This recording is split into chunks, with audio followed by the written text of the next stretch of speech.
Em nosso circuito elementar, além do gerador de tensão e da resistência, podemos inserir outros elementos, como bobina e capacitor.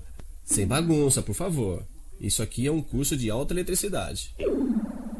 Então, o que é exatamente um capacitor?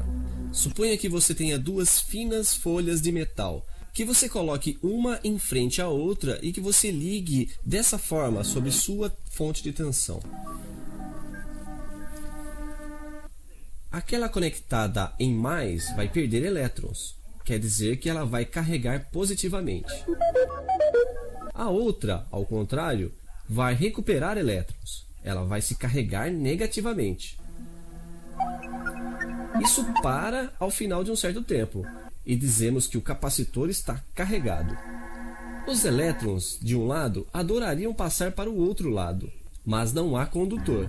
Eles não podem passar. Mesmo assim, para dissuadi-los totalmente, eu coloco entre eles um isolante muito melhor que o ar, e que em termos técnicos chamamos de dielétrico.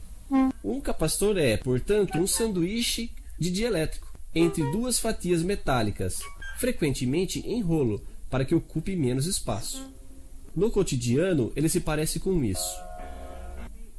Mas você diria, onde está o interesse em colocar em um circuito coisas que vão impedir a corrente de passar? Impedir a corrente de passar? É preciso ver isso. Pois quando eu fecho o meu circuito sobre a fonte, o capacitor vai se carregar.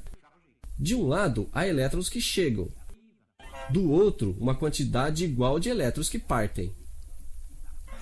Está certo que os elétrons não passam pelo capacitor, mas eles passam firmes e fortes pelo resto do circuito, o que faz uma corrente elétrica, que por convenção representaremos por uma flecha, no sentido inverso dos elétrons. Corrente que vai diminuir até que o capacitor esteja carregado ao máximo. Nesse momento, se desligamos a fonte de tensão e fechamos o circuito desta forma aqui, os elétrons, super felizes por encontrarem um caminho, vão se precipitar. Isso refaz a corrente elétrica, mas no outro sentido.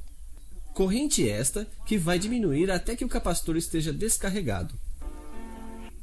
E poderemos recomeçar.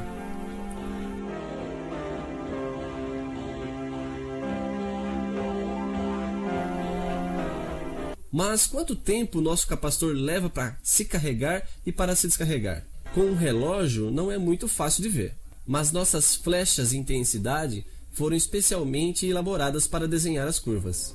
Assim, no momento da carga, ela desenhará isso aqui. No momento da descarga, a corrente vai do outro sentido e ela desenhará isso aqui.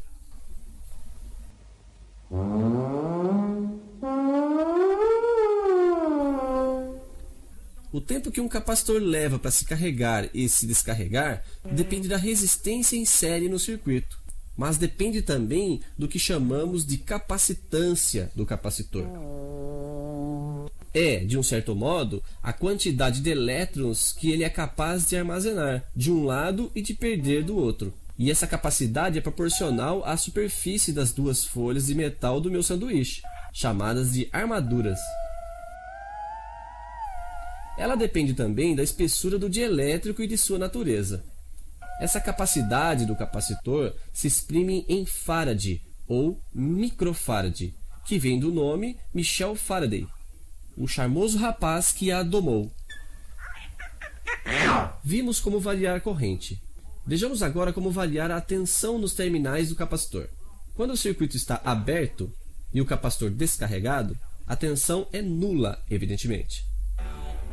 Assim que o capacitor é carregado, a corrente não passa mais. A tensão é máxima e igual àquela da fonte. Como você pode ver, corrente e tensão não variam de forma alguma ao mesmo tempo.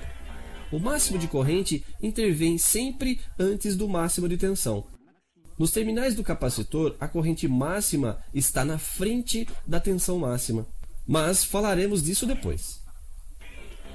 Assim, podemos dizer que o capacitor, assim como sua companheira bobina, um pouco de seriedade, por favor.